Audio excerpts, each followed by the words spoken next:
What do you think of when I say SpongeBob? Maybe it's the ever-arching grip on our capitalistic consumer mindset with SpongeBob merchandise making $16 billion.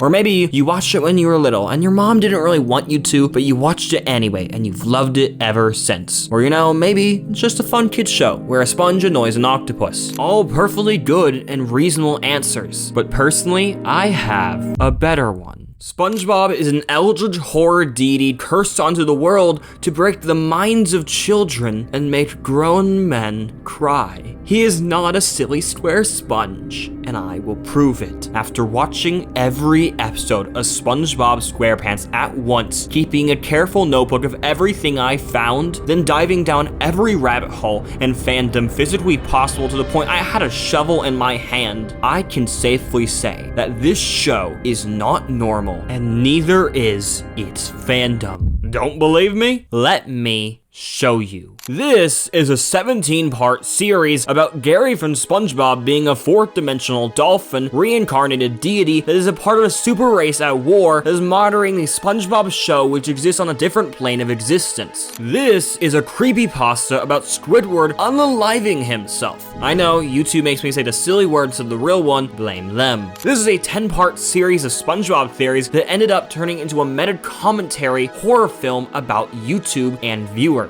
And this is Bikini Bottom horror. No, we're not ready for that. I need to prepare you. See, I feel like to really show you all that I found and get into the true meat of what the internet did to SpongeBob and how we went from a little square sponge to an eldritch horror with hundreds of niche bizarre fan communities, we need to ask a single question. What is SpongeBob?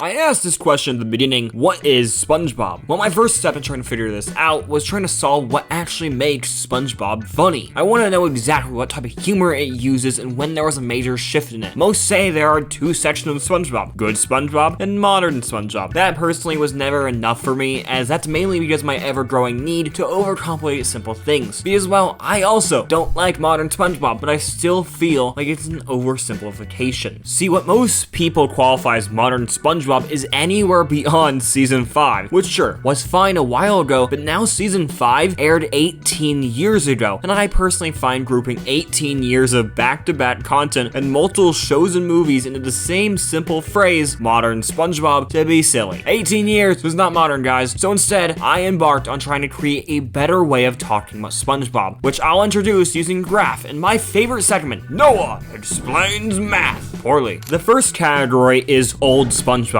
This is between season 1 and 5, with season 4 and 5 not being looked upon as great, but having some great episodes, and more importantly, being actually old. The second category, spanning from season 5 to 8, or 10, whichever you want, would be the era of gross out humor, where SpongeBob was truly horrid. This era is what most people consider to be the dark age of SpongeBob content, being that it's really, really bad, and well, as you expect, very gross. I would like to try and figure out exactly why anyone at Nickelodeon thought this was a good idea. My first guess was, oh, well, because gross out humor was popular at the time, and SpongeBob was their biggest property, it was a matter of time before it got hit by the wave. But that isn't really true. SpongeBob always had gross out humor, even in the old episodes. But there was a big difference. Let me explain. A lot of classic humor in SpongeBob was almost mundane and more subtle than humor found in later seasons. It also wasn't edited like it's 60 TikToks stitched together, but instead heavily relied on actual personality of the characters, and most importantly, used dialogue-based comedy. Sure, other forms of comedy were used, but dialogue-based comedy is the most overarching common type.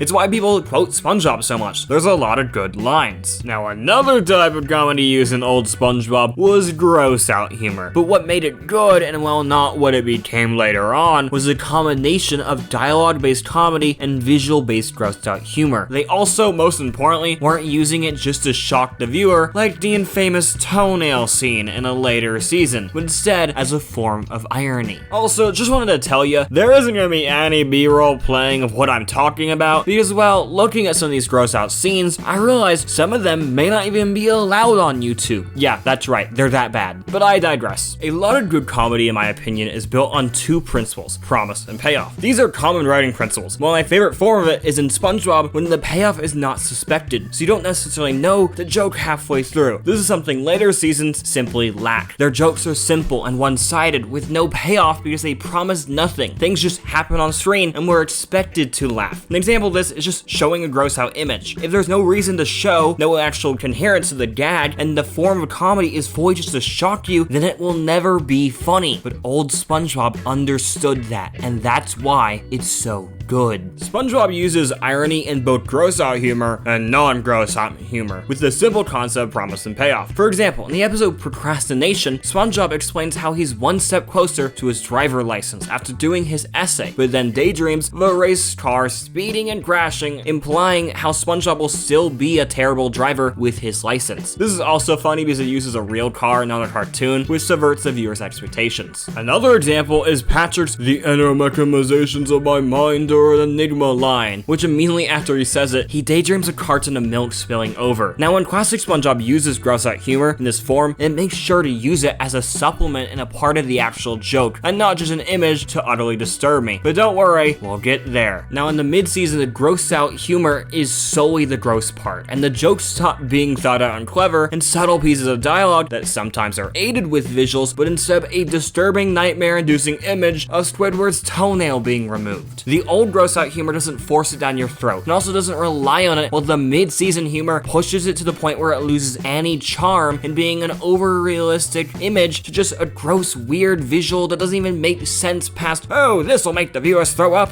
It's just lazy, and really, to be honest, ruins SpongeBob, at least for the general public, as I'm sure there's still plenty of small children watching, but originally the show was for all ages, with the comedy getting better as you get older. So now that we know what the mid-season of SpongeBob is, kind of the old part, what about the true modern half, between what season 8 is and now? Well, I have an idea. When you watch actual reviews for modern SpongeBob episodes, not theories or video essays on old ones, but straight up reviews of the modern ones, you'll find a consensus of what people think the general problem is: over-reliance on callbacks. I call this era of SpongeBob the nostalgia era, not because it's what people are nostalgic about, but because it's trying to prey on the concept of nostalgia. Say you grew up with SpongeBob when you were 11 when season 3 stopped airing and season 4 was starting. You are now 32 years old, and possibly even have an 11-year-old of your own who could possibly be watching SpongeBob. Well, most likely not. They're most likely watching some skibidi toilet brain rot stuff, but I digress. See, for SpongeBob to try and bring back fans who grew up with the old stuff, it's gonna take a lot of work, especially when they scare them all off with the gross out humor phase, which while it mostly stopped, the quality didn't improve, and some of the gross out humor did stay, because SpongeBob still isn't good enough to write jokes like the old SpongeBob. So when they try to use the gross out humor, it's still just for shock. But now they're doing more. It starts out with references to old episodes, maybe some little gags or characters we've met before, but then it becomes sequels to beloved old episodes. Some are good, others not, but then it all falls apart into repeats of the same episode over and over and over again. SpongeBob has simply run out of ideas, which kind of makes sense. Been going on for 26 years. While there are plenty of ideas left, I'm sure, if you've been into the SpongeBob grind for long, it probably gets old. And that's why SpongeBob stopped being unique. Old SpongeBob sure had similar ideas and similar episodes. You get the episode where SpongeBob visits Sandy and does something wacky, or the episode at the Krusty Krab, but still, they were all unique and had very original concepts. But now the ideas in modern SpongeBob are simply the same old episodes with a new paint job, except the writers forgot how to paint. This is the major problem holding modern SpongeBob back. Every second one of these callback episodes is, "Hey, you saw that? Hey, you saw that? Whoa, remember that?" It's just an overwhelming mess, and to be honest, it's gonna kill modern SpongeBob, even if there are good episodes in it. There are actually good callback episodes, but if all the other ones are bad, who's gonna watch the good one? So, we got our categories, and I can safely say you and I both understand SpongeBob way better, and how they all have unique comedy, with the later parts not exactly being great. Now we can finally talk about Eldritch Horror. Wait, let's reel it in and start off easy. With one of SpongeBob's most popular elements, at least in the old season, horror. See, when I did my research for this video, I really had one question. Why SpongeBob? Why does SpongeBob have such a weird, interesting fandom around it? Why are there so many people dissecting every single detail and making these bizarre, mad theories? Why are there so many people making strange Eldritch Horror-esque comics? Or a literal SpongeBob anime? We'll get to that. Well, at first, I think I had a simple answer. It's a big show. With over 300 episodes, this show eventually was gonna start making coincidental connections for theorists, and when a show goes on for so long, the fandom starts getting unique. Sometimes weird stuff happens when people get unique, like full-ink Eldritch Horror comics. But I don't think it's so simple. I believe the reason why this fandom makes so much specifically horror-based content for SpongeBob is because of the intentional horror elements in the original show, and I'm gonna prove it. Case A, Rock Bottom.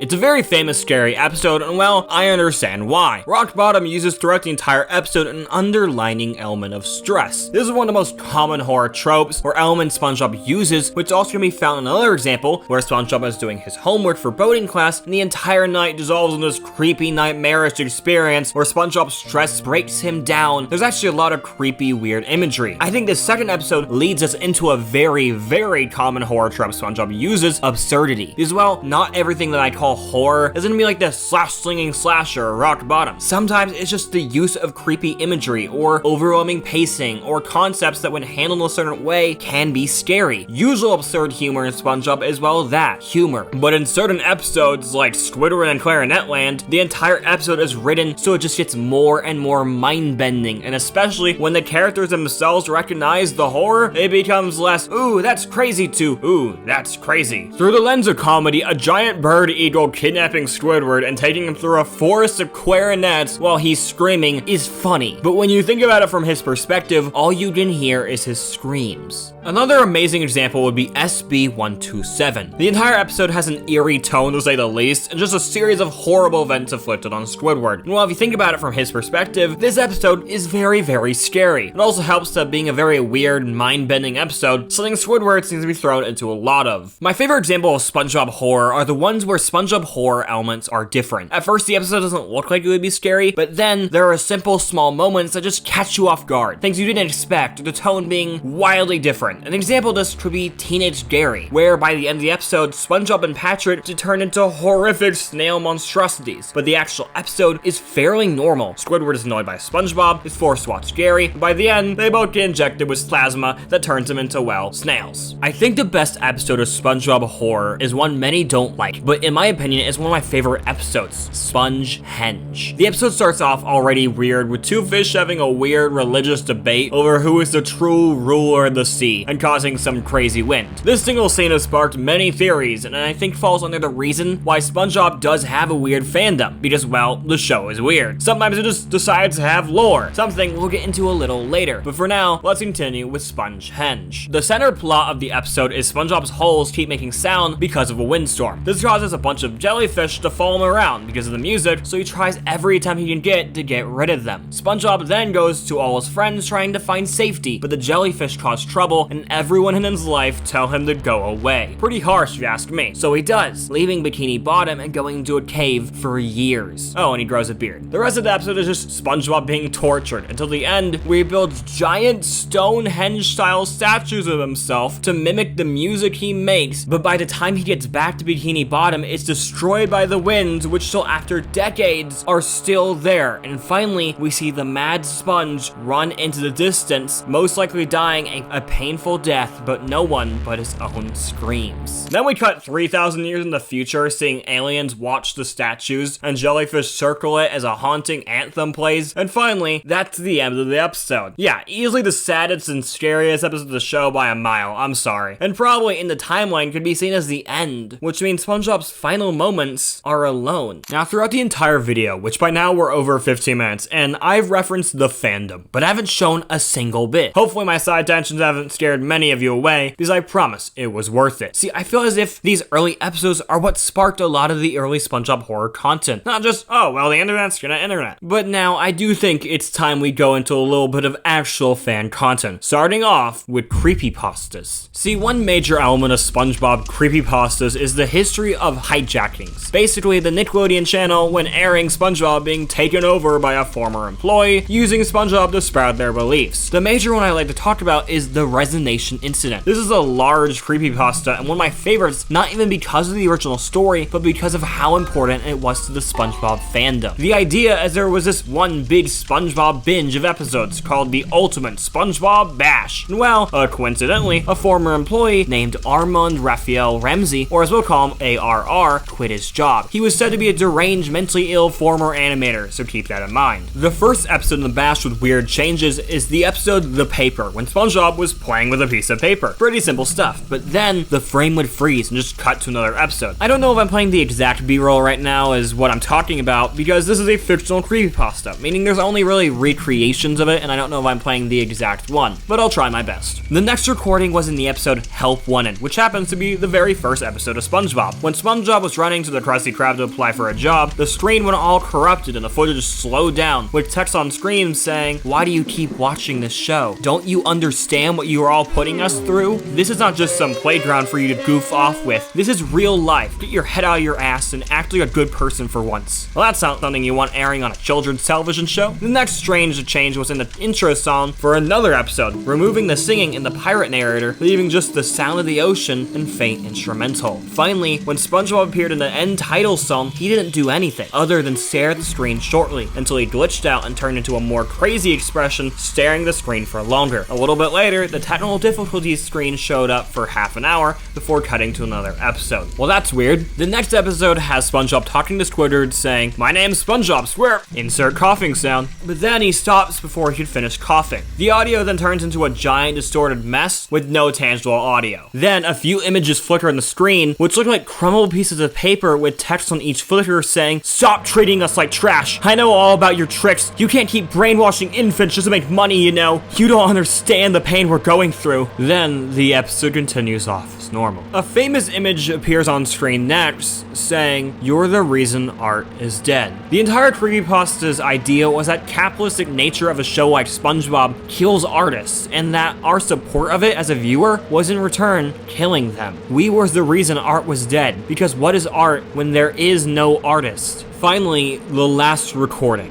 The episode is Valentine's Day, where SpongeBob was trying to surprise Patrick by taking him to the carnival. For most of it, it was fairly normal. The audio was a little weird, and there were some crackles and corruptions throughout, but at the end, all hell broke loose. The screen froze, showing only SpongeBob looking somewhere off screen. Then SpongeBob's eyes slowly drifted towards the camera, looking at the viewer. He was looking at you, and he gave you a smile before cutting to technical difficulties. Shortly after, a white screen showed up, an evil drawing of SpongeBob at the bottom of the screen before text appeared saying a message from ARR. The screen faded to black and then turned into a wood background. Then, a hand out of nowhere slammed different pieces of paper on the table, each one getting more crumbled and more aggressive. The first note reads, "All of you are so damn negative all the time. Every day, every hour, every minute, you are always upset, wanting better from us artists who do the best we can do for you, even though you still yell at us. I am ashamed to be in the same room as you. No, the same universe as you." The second one reads, "The only thing you do is make a quick buck of brainwashing innocent children with your poor,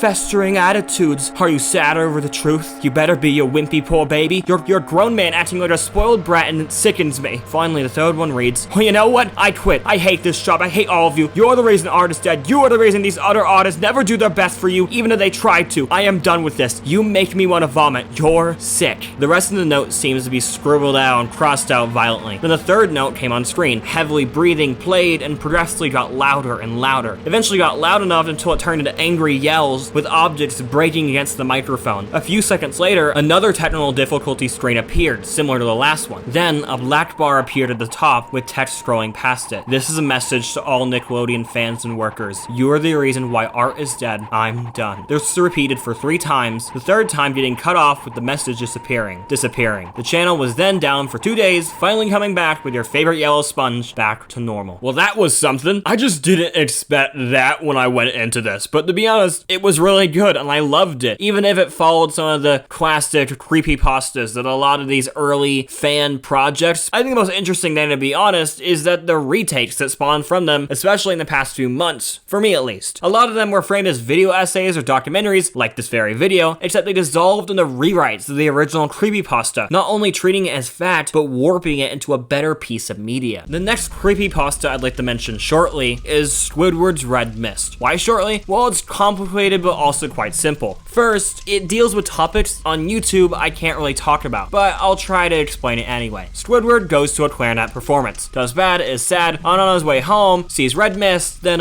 does the act that removes himself from the sea. It's quite simple, and I'll be honest, a bad creepypasta. It just uses the basic bad horror elements you see in so many of these types of stories that make it more ridiculous and childish than scary. It was written by a child to scare other children, and it does that well, but other than that, it's just pointlessly edgy and isn't amazing, but I digress. See, I think one of the most common things in SpongeBob's fandom is, well, the theories. You definitely have watched them as they're huge. The Alex Bale theories, for example, all have over 100 million views. So let's begin our journey into the very strange series of videos by the creator, Alex Bale, and how they didn't just change the SpongeBob fandom, but the show forever. The amazing things about the Alex Bale theories are not the actual theories, but how Alex uses the videos to tell a narrative no one saw coming. Let me explain. There are two ways to actually explain these videos, and you'll notice that as I go on. I'll be explaining it in the way most people, me included, experience them, which started out with the simple William Fancy Sun theory. See, I won't be summarizing the theories much, even though you would think I would, because there's something more interesting than the theories. See, the real meat, pun intended, is in the third theory, the Mrs. Puff theory. See, at the end of the episode, it cuts from this edited theory to this. I mean, I have to watch so much SpongeBob and read so much of the Wikipedia to put these theories together, but it's worth it because the writers actually take the time to set these things up. Now, a lot of people have been asking,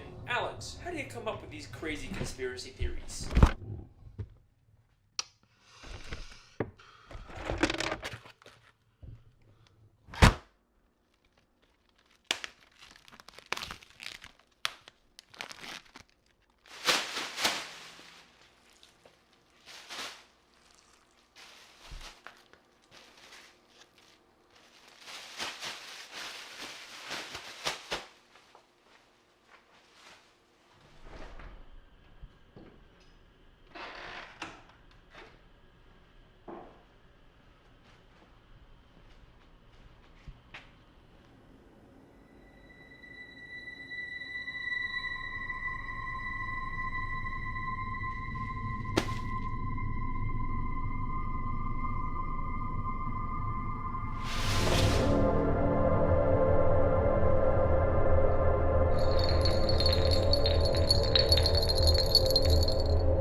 Well, that was weird.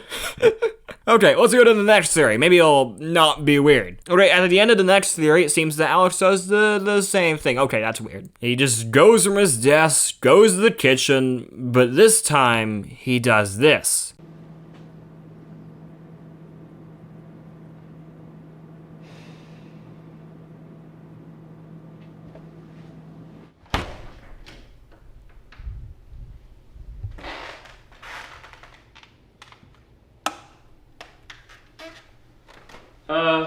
Hey, just want to let you know that I think I'm gonna take a break from the SpongeBob videos for a little bit. It's not you. I mean, the videos are great. People love them. It's just, I think I want to go back to making actual films for a bit.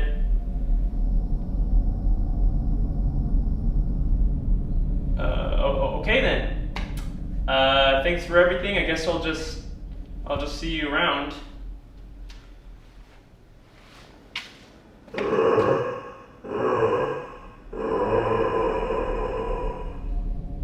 When I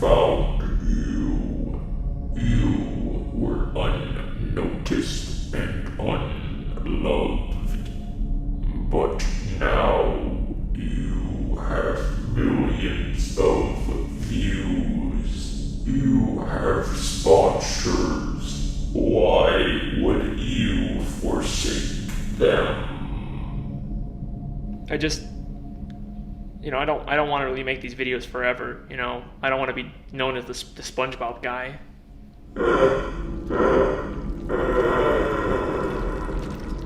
My boy, you really think they will care about your little films? I am your muse. I have given you the gift of knowledge. If you wish to go back to anonymity, then be my guest. But I know who you really are.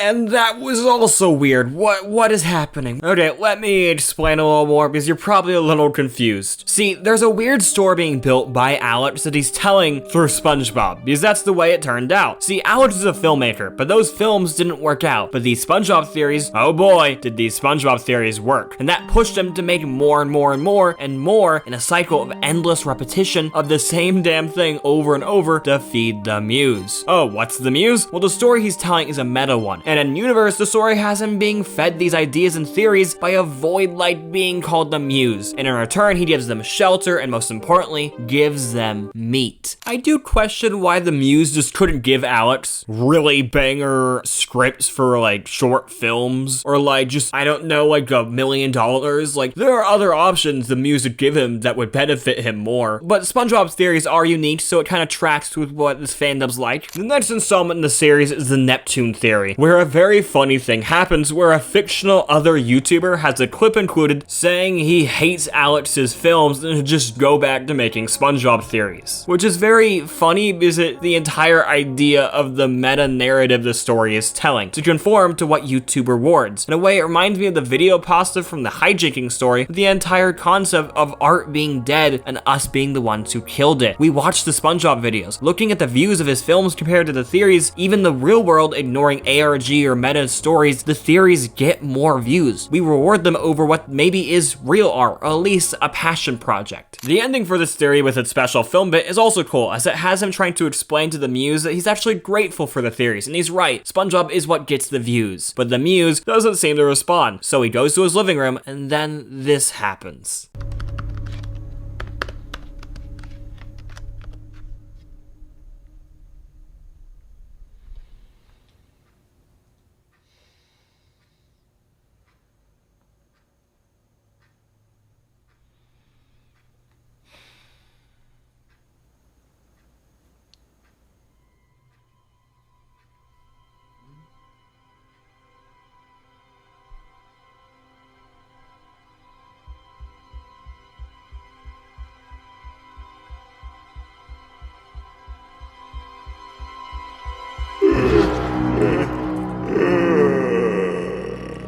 Why are you on my ceiling? My boy, you have done well. But if we are to continue our work, I will require something more. Well, this just got interesting. So his next theory is on how Goofy Goobers is an alien death cult. Yeah, just wanted to reel you back in and remind you this is all about SpongeBob, even though we're in a little detour. Funny enough, a line in the video that's really interesting is, one of the cult's main things is they strip you from your identity. This line applies to the video and the theory, but also the meta film where the Muse and YouTube itself is stripping Alex of his identity, turning him into just another content farm made to produce theories. Speaking of content farms, I'd like to do a little detour even further into SpongeBob's modern YouTube landscape and how content farms have taken over. See, people like Alex, Bale, or the Theorizer, or any good SpongeBob theorist make good videos, but then there are hundreds of other channels spouting theories or video essays that are just not good. Not to insult anyone's art, but these videos are art. They're stealing ideas from Alex and other theorists and just rewriting them. Using AI scripts and even voices are just surface level commentary of the most dark, twisted, creepy, shocking episode of of SpongeBob, with SpongeBob's characters in a white background for the thumbnail. They are lazy, and something I hate this platform rewards. Surface level or stolen content solely made to make a quick buck. Okay, I'm done. Back to Alex. We continue our story with the Goofy Goober ice cream cult theory, which is one of the best theories, but also has some of the most filmed content. We start out with Alex. Oh no. Oh my god, he's at a pet shop. Oh my god, he got a cat. Okay, so basically the rest of the theory film bit is him just feeding the cat to the Muse. Well, kinda. At the end he tries not to, but the Muse just kidnaps our yellow friend and eats them anyway. Amazing. At least he got another theory out of it. There's actually a lot of good symbolism we can find in these scenes, other than just cats being eaten. The biggest is how the Muse, in some form, is us and you two. Sure, in the film it's some being and has its own lore, and there's actually a separate ARG for its backstory, but the symbolism and themes around it point to us being the Muse. We are hungry, and we need theories. We beg for them, and when he tries to leave to do something other than SpongeBob, he's punished. There's also a lot of yellow in all the film bits, you know, like SpongeBob, he wears a yellow hoodie for most of the shots. There's this looming yellow door that brings light to the scene and closing on him, just like how SpongeBob is slowly taking over his life. Now the next theory is also really good because it also connects in a way to the film. See, all the theories lately have had some theming that the story Alex is actually telling can connect to. This one being a theory, the Bikini Bottom is slowly being replaced with robots, and maybe as we learn, the Muse is doing the same thing. Basically, the first scene is Alex explaining to his friend how he hates the SpongeBob stuff, just doesn't want to do it anymore. Well, basically, she just says, hey, you know, we all have to do things that we don't really want to the moment, but as creatives, we hope we'll do what we want to later on. And hey, it's just SpongeBob, what's the big deal? We also get a little detail on how one of his friends wants to direct a movie, but can't right now, which will be important. We then go into the story continuing with Alex planning on killing the Muse, but he's interrupted by one of his friends, Victoria, visiting. She's the one who convinced him to just keep doing the theories. Long story short, she goes missing, and he believes the Muse daughter until he finds her in his kitchen, and this happens. Okay, it doesn't matter. Okay, you cannot be here right now. No, I am not leaving until you tell me what's going on. Listen, I promise I will explain everything to you later. You cannot be in here. Why are you so afraid of me being in your house? Victoria, I promise you, this is not the time. We have to leave right now. Your Muse isn't gonna eat me! What? You mean the big tentacle monster in my basement? Yeah. How do you know about that? I have one too.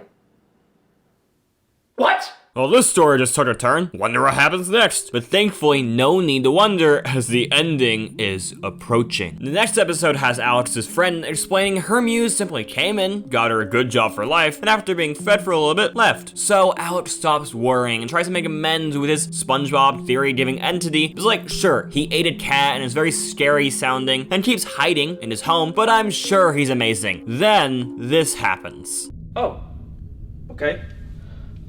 Great, glad we're on the same page. You know, I'm sorry about all the shouting and the craziness. You know, I don't have anything against you personally. I think if we just communicated better, we could have, you know, avoided a lot of the issues that we were having. But I'm glad we finally have an understanding.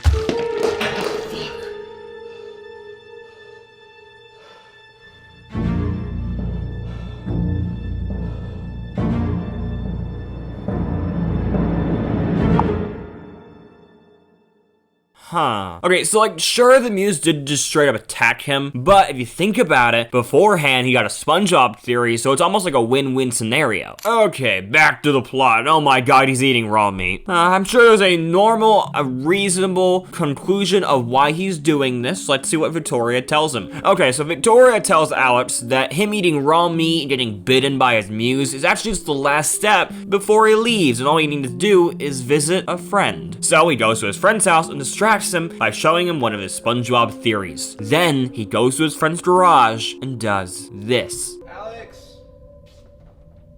Alex?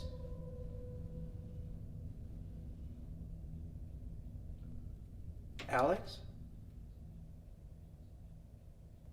Oh, hi Wesley.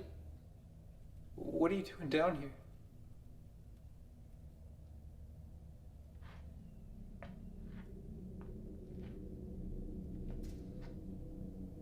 Sorry, I must have got lost. That's okay. I finished the video. What'd you think? It was good. Hey, is everything okay? Is everything okay? Why wouldn't everything be okay? I mean, come on, dude. You're acting weird. You know, you're right. I have been feeling weird lately. Wesley, I have a confession to make. I didn't come here to show you a video. Well, why are you here? To help you.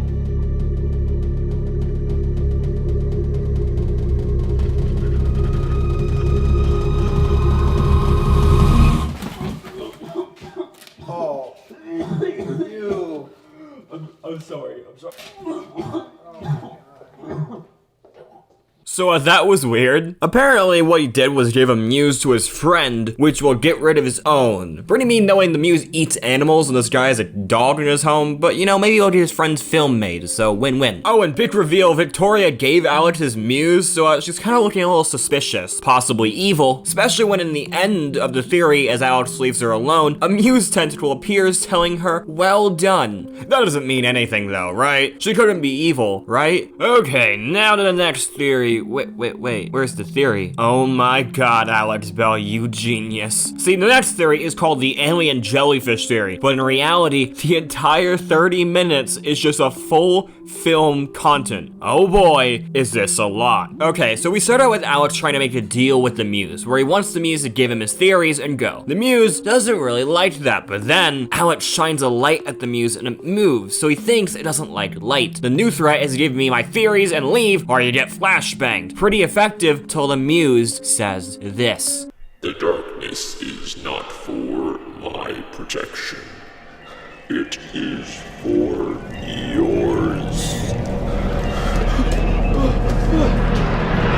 Well, we know what the muse looks like now, and it's terrifying. Then Alex runs out of his room, and then we cut to Victoria. You know, the possibly evil muse-doing friend who dies. Yeah, so she's washing dishes and the floor, which for some reason is drenched in red coloring, and then a guy just runs at her really hard, and we cut to her possibly being dead. Well, that's sad. Then we get a little phone call between Alex and his friend, who I just feel like I need to mention his name because I have not yet. West. He's the guy who wants to make the film. Alex and him have a little convo, and Alex learns West already figured out he gave him his muse, and actually is pretty stoked about it. They then have an in-person convo on why West needs his muse. Alex, at the end of the day, has hundreds of thousands of subscribers, while West just wants to make movies. And if you take away his muse, he has nothing. Alex then goes over to Victoria's place, and well, she's not there. Then in a parking lot, bad luck strikes, and his car breaks down. Thankfully, someone comes to help, and dear God, it's the cynical critic guy from the start. You know, the fictional YouTuber made a bad review about Alex's films. Well, basically, he says he wants to kidnap Alex, so he's also evil. Great. There's actually a side ARG with him, something about the muse wanting to take his brother, and long story short, he gets stuck in the same cycle Alex does, except by the end, he becomes one with the muse. Thankfully, Victoria comes and save him, you know, the dead one. And long story short, she's also evil and one with the muse. Great. The film ends with Alex waking up in a weird basement, tied up with the muse approaching, except it slowly starts transforming into this. You could never appreciate the gifts you had. You never even understood them. But we did. We always did. And now we're going to use them better.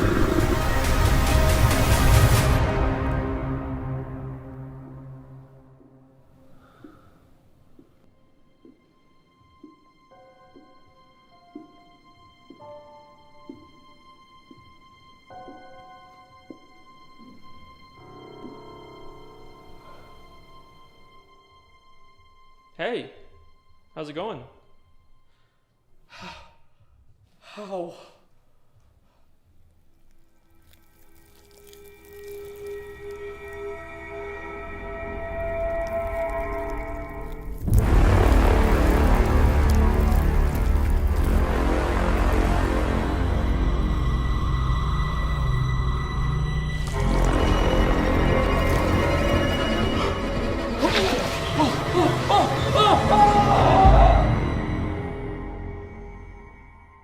Oh Okay, we did it. We got to the final episode of the greatest meta-narrative SpongeBob theory film. Let's do this. Okay, so the film starts out with Alex and his friends, laughing. Except they keep telling him they're in actual horrible pain and it's all his fault. One drug trip later, and Alex teleports in this weird white void, which is definitely inspired by the Alone that Squidward goes into in that famous episode SB127. We then meet the Alex clone Muse copy in the void, which tries to explain some things to us. Basically, Alex is being digested by the Muse, and all his skills, memories, and whatnot are being given to the Muse. That's why we got an Alex in a suit clone. The suited Alex explains that the reason they're in a white void is because he's a nice guy and wouldn't want his good old friend Alex to feel the pain of being digested. They get into a little philosophy lesson of what the Muse is and how it's all Alex's fault that they're there. Then Alex decides, I'm gonna leave and try to run away. The suit Alex warns him that things will go weird if he runs away, but he doesn't care. And oh boy, do they get weird. We then cut to our next scene where Wes and Alex somehow are having a heartfelt talk, and then they cut to a film set. What's happening? How meta are we gonna get? Okay, then they start hugging and the film set's gone. What is happening? Then the credits roll somehow and now we're in a movie theater? Yeah, I'm as confused as you are, Alex, I'll be honest. We then cut to Alex exploring the movie theater he is now somehow in, meeting some old guy who we then follow as our main POV character instead of Alex for a little bit. Weird. He heats up some lunch and watches some home videos of Alex. Yeah, this is definitely some old man version of Alex in a deep layer of his mind. Our old man Alex then looks at a black window and all he sees is SpongeBob in the distance. He walks closer and closer, and in the distance he transforms into Alex still walking towards the yellow sponge. It calls to him, he demands him, and it gives him the warmth of a hug. A sweet, sweet hug.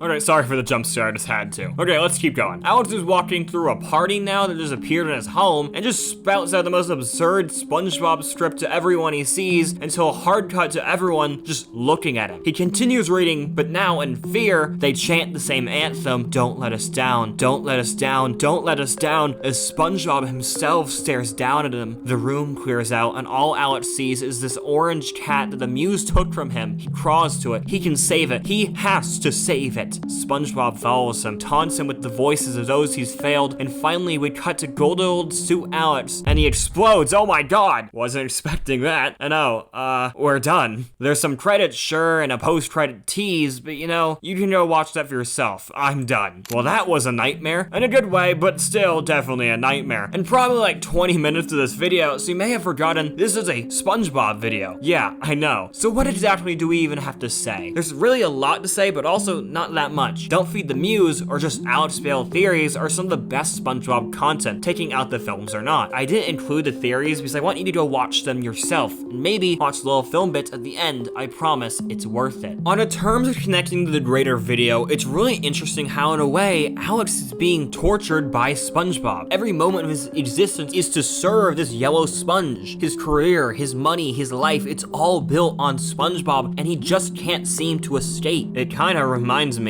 of someone else. Oh my god. SpongeBob is kind of the opposite of most people. Even when compared to a child, SpongeBob is unharmed by everything. By his surroundings, by his friends, by himself. He can pull the universe apart like it's nothing, can take any insult, never feels pain unless he wants to, and overall, just really isn't relatable. But you know a character who's the opposite of that? Squidward. People say as you get older, you get more like Squidward, which personally, I understand. Squidward does feel pain. He hates his job, has annoying neighbors, has a hobby he loves but just isn't good at. He's human, and that humanity is punished any chance this evil cartoon and its fandom can get. Let me explain. See, earlier I explained the most common joke in early SpongeBob and how horror, for example, made its way in both unofficial and official content. But now I can show you another, if not the most common SpongeBob joke. Squidward being tortured. You find it in all three eras of SpongeBob, with every episode with him in it, including many jokes to his expense. And after doing some math, Squidward is the main character in over 60% of all of SpongeBob episodes, and in 99% of those, they are built to tear him down. Take one of the most famous episodes of SpongeBob, which is all about Squidward, SB129. See, the events of the actual episode are Squidward not wanting to hang out with his creepy neighbors who keep harassing him, then being thrown into the future where there are thousands of his clones of his neighbor who still like to torture him, then thrown into the past where he's still being harassed by his neighbor's ancestors and in mortal danger torture of them eating him. Then he is thrown into a place between time and space where no one can hear his screams, and this is the only place in the entire show you see him smile. The only place in all of existence Squidward is safe from SpongeBob is a place literally called the Alone. Finally, he is brought back to his neighbors where they continue to harass him for all eternity. Now when you look at Alex's theories, you can almost reimagine them. Alex and Squidward are quite simple. They both do art, and you may say Squidward's a bad artist, but when we see him not being judged, he's actually amazing at it. They also, most importantly, are being tortured by the yellow sponge, and for all eternity are being forced to repeat the same thing over and over and over again, with the only place they can escape being death, or the Alone. You know, the place Alex uses in the final film. Pretty interesting, just wanted to mention. This is not great experience for Squidward, and throughout the entire show, he continues to have very bad, sad experiences similar to this one. But in later seasons, it turns into pure torture, with an episode where SpongeBob literally throws him in a deep fryer, or another one where he tortures him horribly by drowning him in his own home, turning his pain into spectacle by selling the very liquid consuming him as lemonade. Yeah, modern SpongeBob is weird, I know. An example of a both very good but also crazy dark episode built on the torturous Squidward is Are You Happy Now? An episode focused on Squidward not being able to recall a happy memory in his entire life, so SpongeBob tries to create one, but every single attempt hurts him and breaks his mental state further and further to the point he almost commits unalive. YouTube, I hate you and your censorship of mental health topics, just want to remind you. Now, of course, being a kid's show, it plays it off, turns a little joke, like any other moment of Squidward breaking down, but still, it still happens. It's very obvious to us what they're trying to communicate, and that moment is what created some of the early SpongeBob horror content like the Red Mist. In the end, Squidward is you and me, and SpongeBob is the manifestation of his and our pain, our guilt, our weaknesses, and our tortures. Just his is physical. SpongeBob in himself is everything Squidward wants to be. He wants to be loved, he wants to be appreciated, but he never will as long as SpongeBob's there. But what if SpongeBob wasn't there? What if you remove Squidward's torture, and what would he become, and what would the internet do to him? I think it's time we begin what I've been building this entire video.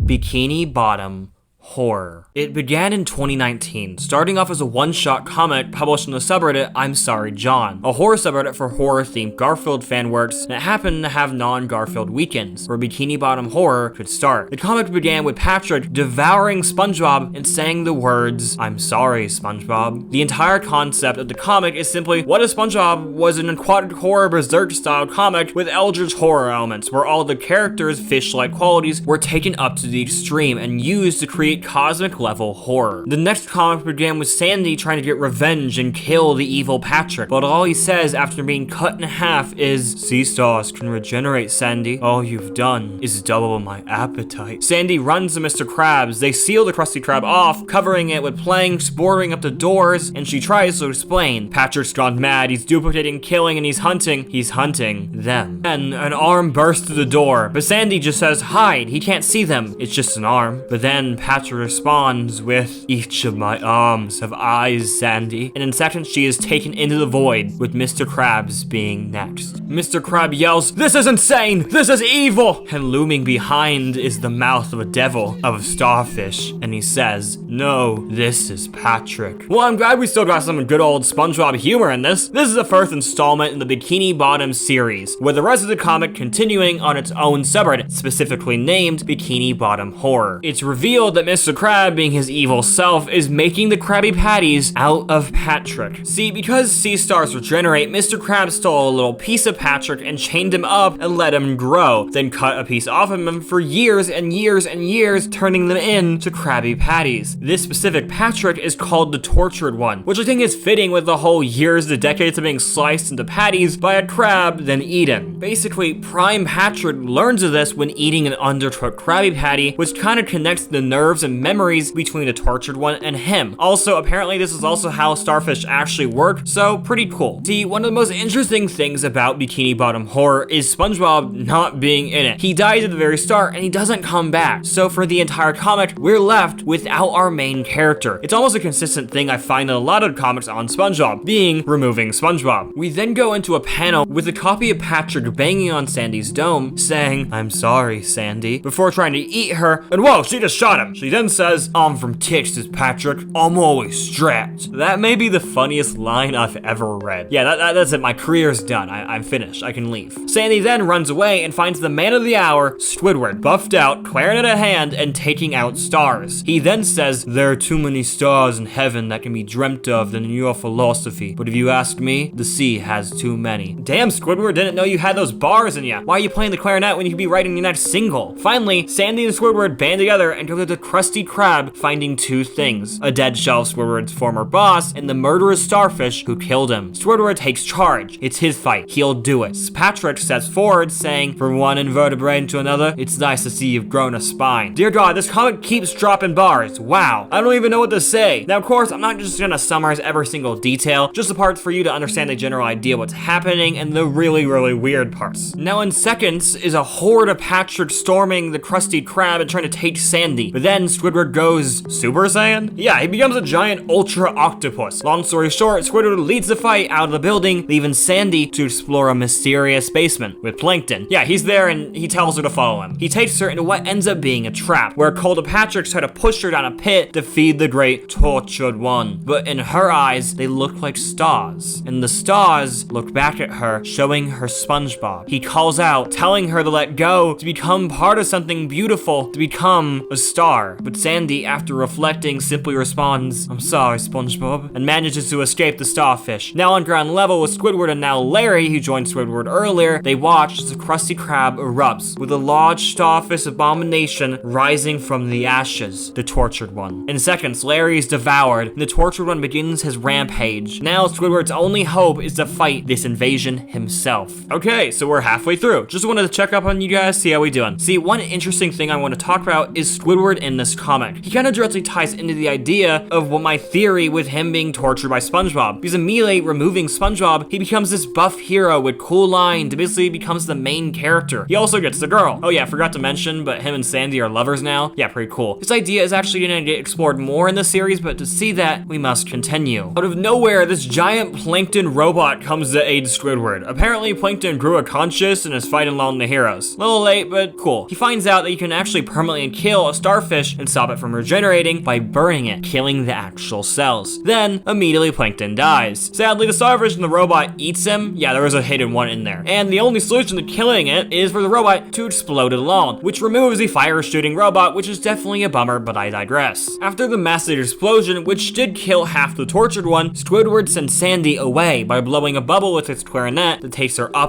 and out of the fight, leaving it to him and Patrick. Oh yeah, Patrick, basically one of the starfish defects, learning that not everyone knew the evil Mr. Krabs was doing, and now wants to stop the tortured one. You know who else wants to? SpongeBob. Yeah, so I kinda lied at the beginning, but I didn't want to kill the big suspense, okay? Basically, SpongeBob is exactly like Patrick and can regenerate. Being eaten is fine, and eventually he was able to just crawl out a corpse and be alive. Now boy, is he ready to fight. SpongeBob transforms into this giant, huge, spore-filled entity and prepares to fight the tortured one, saying these words: "Let's have some fun. F is for friendship forever. It doesn't. U is for you killed me. N is for anywhere you think you're safe. You're not." The plan is for SpongeBob to hold off the tortured one, while the rest move a dormant volcano into the tortured one. Yeah, that's insane, but also it's this comic, so it's kind of cool, you know? With the volcano ready, SpongeBob lifts the tortured one, saying, "I'm sorry, Patrick," and then throws him into the fires of hell. The comic reads, "Him the almighty power hurled headlong, flaming from the ethereal sea, with hideous ruin and combustion down to bottomless perdition, that do dwell in Adamanian chains and penal fire, who durst defy the omnipotent to arms." Okay, so we're referencing the fall of Lucifer into hell now. Is SpongeBob like God? You know what? I'm done questioning. Because guess what? We're done. There's no more comic left, no more panels, no more reveals, nothing. Wait, there's an epilogue? Apparently, SpongeBob has started some vegan burger joint. Cool, you know, he's always wanted to be the one in charge, you know, and now he already wanted. Sandy decides to visit and finds SpongeBob just cooking away. He tells her how with every other restaurant destroyed, why can't it be him who feeds Bikini Bottom? Then, Sandy connects the dots. It all started with an undercooked Krabby Patty, but SpongeBob would never undercook a patty unless all of this was his plan. And if so, he won. And that is the end of Bikini Bottom Horror. I told you SpongeBob was evil, I knew it! And that's the end of the video. When trying to find a way to end this video, the ending chapter of this saga, I didn't really know where to start. I covered the theories, the ARGs, my own personal meta-narrative I believe SpongeBob to be telling, but in the end, I didn't know where to go. But that's okay. This video started out as an exploration of a fandom, and fandoms don't have endings. Something SpongeBob also probably never will. He will outlive you and I. He will outlive the man who gave him his voice. He will outlive the company that holds him, and he will survive every war and catastrophe thrown at him because SpongeBob does not suffer. SpongeBob needs no need to scream, nor does he beg, because the square and yellow cannot break. He is immortal not because he is an overarching deity, but because to be immortal is to live beyond your body and only need a word. And that word is SpongeBob, and we will never stop speaking it.